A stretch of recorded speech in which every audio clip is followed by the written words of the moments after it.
Hey les challengers, bienvenue dans cette nouvelle vidéo.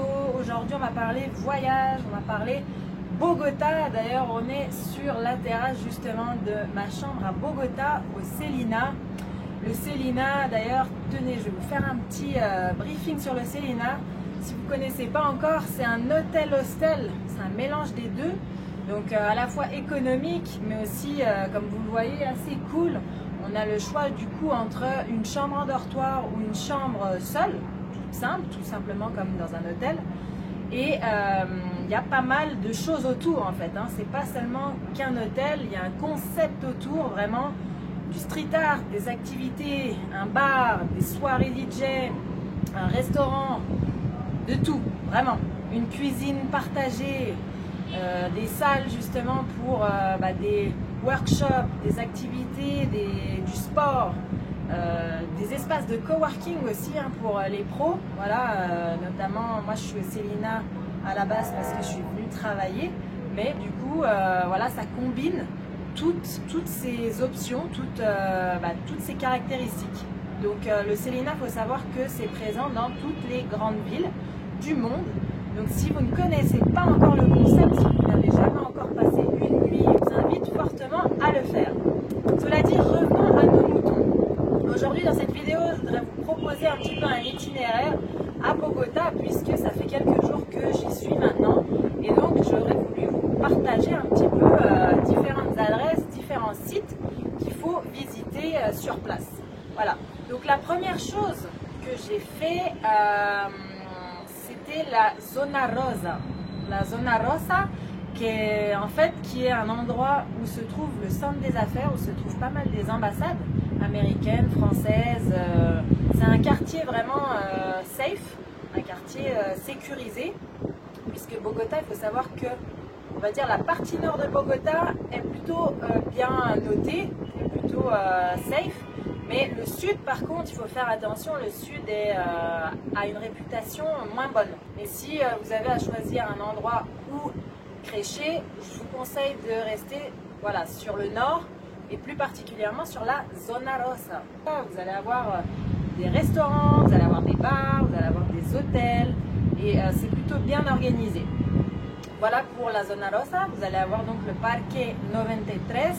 Parque 93 qui est en fait un petit square de restaurants, bars, qui est plutôt sympa. Dans la Zona Rosa, vous allez aussi avoir la Zona T, qui est vraiment la nightlife de Bogota, la Zona T. Voilà, donc pareil, des restaurants, des centres commerciaux, des bars, des discothèques, vraiment c'est tout regroupé au même endroit. C'est le centre dynamique, le centre de la nightlife de Bogota. Vous allez aussi avoir la Zona Re, proche de la Zona Rosa, qui est une zone uniquement de gastronomie, de restaurant. Voilà. Donc surtout, n'hésitez pas, la Zona Rosa, moi ça m'a vraiment plu. Je m'y suis sentie bien. Il y a pas mal de choses autour, des commerces. Vraiment, la Zona Rosa, je vous la conseille pour être basée à Bogota. Ensuite, dans ce qu'il y a à visiter à Bogota, c'est assez rapide. Hein, Bogota, c'est la capitale, mais il n'y a pas énormément de choses à voir. Ça se fait assez rapidement, en quelques jours. Mais donc, du coup, pour continuer, Bogota, il y a Monserrate à visiter. Monserrate, en fait, c'est une église tout en haut d'une montagne, parce que Bogota, si vous ne le savez pas encore, Bogota, c'est quand même une ville en altitude. C'est connu pour ça. Là, aujourd'hui, il fait super beau, super chaud. Mais c'est une ville justement de Colombie où il ne fait pas très chaud normalement, puisqu'elle se trouve en altitude, par définition, il fait frais. Voilà, ça a été aussi un étonnement pour moi, parce que pour moi j'allais en Amérique latine et le cliché c'est qu'il fait tout le temps beau, tout le temps chaud. Bon, à Bogota, c'est pas le cas. Mais aujourd'hui, voilà, on a un petit peu de chance. Mais pour revenir à Monserrate, c'est donc une église, oui, tout au-dessus d'une montagne. Et vous allez avoir une vue splendide sur toute la ville, vraiment. Et en fait, la caractéristique aussi de Monserrate, c'est qu'il y a pas mal de gastronomie colombienne, il y a beaucoup aussi de petites tiendas, de petits commerces. Vous allez trouver de quoi ramener des souvenirs, acheter des petites choses typiques d'ici. Voilà, donc Monserrate, n'hésitez pas, on peut y monter en téléphérique du coup en français. Monserrate, ensuite vous avez San Andresito. San Andresito, c'est dans la zone sud de Bogota, donc attention, il faut faire, voilà, faut prendre ses précautions, on va dire. C'est moins safe que le nord. Mais en fait, San Andresito, ce qui est bien, c'est que c'est vraiment, c'est local, quoi. C'est local, c'est là où il y a, bon, les Colombiens les plus modestes, hein. Et puis pour nous touristes, en fait, c'est là où il y a des commerces partout. C'est organisé par quartier, c'est-à-dire qu'il va y avoir un quartier spécialisé moto, un quartier spécialisé pièces auto, un quartier spécialisé vêtements, un quartier, enfin et c'est là-bas en fait où vous allez faire le shopping le plus économique du monde. Il y a vraiment de tout et pas cher. Donc San Andresito, c'est bien sur ce côté-là. De l'autre côté, attention, parce que là-bas, bon bah voilà, il y a peut-être pas mal de vols, pas mal de ladrones, comme on dit en espagnol, qui veut dire des voyous.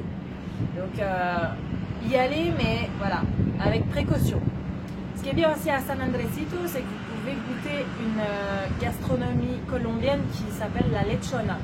La lechona, c'est la peau de porc en fait, la peau de porc grillée, et à l'intérieur ils mettent du riz, ils mettent toutes sortes d'ingrédients.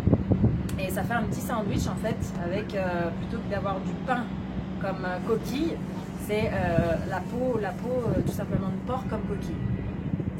Moi aussi j'étais pas très pour quand on me l'a dit au début, j'étais un petit peu sceptique, mais finalement c'est très bon. Oui, je peux vous dire que c'est très bon. Donc n'hésitez pas à goûter cette spécialité. Du coup en parlant de spécialité à Monserrate, vous avez aussi tout ce qui est obleas. Obleas, c'est des espèces de galettes, comme chez nous, des galettes normalement fourrées par exemple à la fraise ou au chocolat. Bon bah là en fait c'est des galettes fourrées, on choisit en fait ce qu'on veut dedans, ça peut être du beurre de cacahuète, de la confiture, tout ce qu'on veut en fait à l'intérieur, et ça fait comme une petite galette. Donc ça par contre j'avoue que personnellement ça m'a pas trop plu, mais il faut savoir que c'est une des spécialités colombiennes. Pour continuer sur la gastronomie, il y a un plat que vous devez goûter à Bogota qui est l'ariaco. L'ariaco, c'est une soupe en fait. Une soupe, vous avez du poulet, du maïs à l'intérieur, vous avez des espèces de petites boules aussi qui font penser aux cornichons au niveau saveur. Niveau gastronomie aussi et niveau expérience colombienne, je vous incite à aller à Andrés Carnes de Res, qui est un restaurant en fait à Bogota, qui la nourriture, bon c'est de la nourriture certes spécialisée d'ici, mais rien d'incroyable, c'est même un petit peu cher.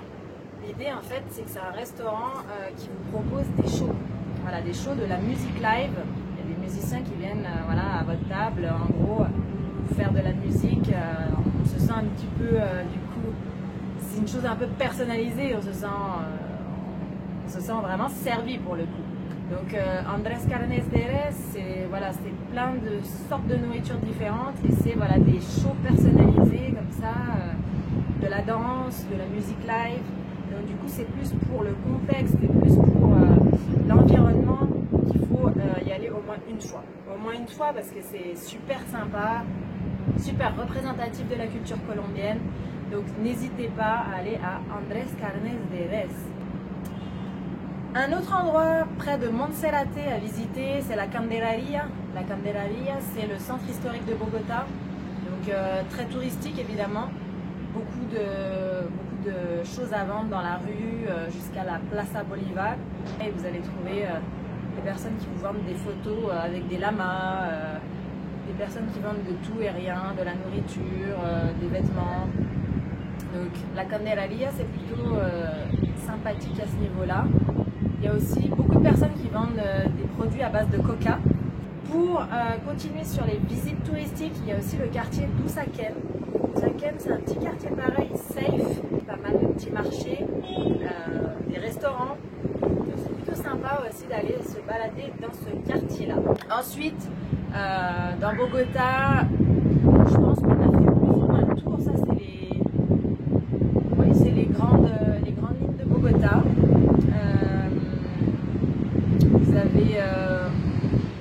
également à côté de Monserrate, une deuxième montagne si vous voulez, si vous êtes fan justement de promenade en nature, de belles vues en altitude. Il y a aussi le mont Guadalupe, c'est une seconde montagne juste à côté de Monserrate pour avoir pareil une vue magnifique et époustouflante sur toute la ville de Bogota.